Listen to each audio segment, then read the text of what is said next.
ಜನರಿಗೆ ಸಾಮಾನ್ಯವಾಗಿ ಬರುವ ಸಮಸ್ಯೆ. ಆದರೆ ಒಮ್ಮೆ ಅಂಟಿಕೊಂಡ್ರೆ ಹೋಗೋದು ನಿಧಾನ. ಕೆಮ್ಮು 2 ವಾರಕ್ಕಿಂತ ಹೆಚ್ಚು ಕಾಲ ಕಾಡಿದ್ರೆ ಚಿಂತೆ ಶುರುವಾಗುತ್ತೆ.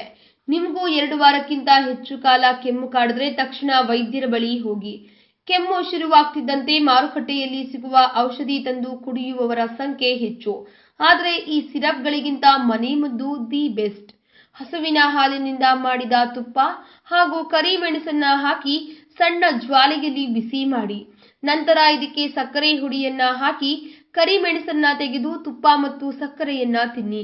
ಇದನ್ನ 2 ರಿಂದ 3 ದಿನ ಸೇವನೆ ಮಾಡೋದ್ರಿಂದ ಕೆಮ್ಮು ಕಡಿಮೆಯಾಗುತ್ತೆ. ಒಣಶುಂಠಿಯನ್ನ ಹಾಲಿಗೆ ಹಾಕಿ ಕುದಿಸಿ ರಾತ್ರಿ ಮಲಗುವ ಮುನ್ನ ಈ ಹಾಲನ್ನ ಕುಡಿದು ಮಲಗುವುದರಿಂದ ಕೆಲ ದಿನ ಹೀಗೆ ಮಾಡಿದ್ರೆ ಕೆಮ್ಮು ಮಾಯವಾಗುತ್ತೆ. ಒಣ ದ್ರಾಕ್ಷಿ ಹಾಗೂ ಜೇನುತುಪ್ಪವನ್ನ ಮಿಕ್ಸ್ ಮಾಡಿ ಪ್ರತಿದಿನ ಸೇವಿಸಿ. ಇದು ಕೂಡ ಕೆಮ್ಮಿಗೆ ಉತ್ತಮ ಮನೆಮದ್ದು. ಇನ್ನ ಜೇನುತುಪ್ಪಕ್ಕೆ ತ್ರಿಫಲಾವನ್ನ ಬೆರೆಸಿ 2 ದಿನ ಸೇವನೆ ಮಾಡಿದ್ರೂ ಸಾಕು, ಕೆಮ್ಮು ಮಾಯವಾಗುತ್ತೆ. ತುಳಸಿ, ಶುಂಠಿ ಹಾಗೂ ಕಾಳು ಮೆಣಸಿನ ಟೀ ತಯಾರಿಸಿ ಇದು ಉಗುರು ಬೆಚ್ಚಗಿರುವಾಗಲೇ ಕುಡಿಯಿರಿ. ಇದು ಕೆಮ್ಮಿಗೆ ಗುಡ್ ಬೈ ಹೇಳುತ್ತೆ. ಈ ವಿಡಿಯೋ ಬಗ್ಗೆ ನಿಮ್ಮ ಅನಿಸಿಕೆ ಹಾಗೂ ಅಭಿಪ್ರಾಯಗಳನ್ನು ನಮ್ಮ ಕಮೆಂಟ್ ಬಾಕ್ಸ್ನಲ್ಲಿ ತಿಳಿಸಿ.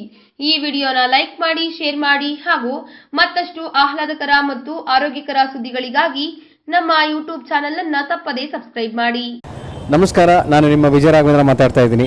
ಟಾಪ್ ಕನ್ನಡ ಟಿವಿ ಅನ್ನೋ ಒಂದು ಯೂಟ್ಯೂಬ್ ಚಾನೆಲ್ ಇದೆ. ಈ ಚಾನೆಲ್ನ ನೀವು ಲೈಕ್ ಮಾಡಿ, ಶೇರ್ ಮಾಡಿ, ಸಬ್ಸ್ಕ್ರೈಬ್ ಮಾಡಿ, ಒಳ್ಳೆ ವಿಡಿಯೋಸ್ನ ಎಂಜಾಯ್ ಮಾಡಿ. Thank you.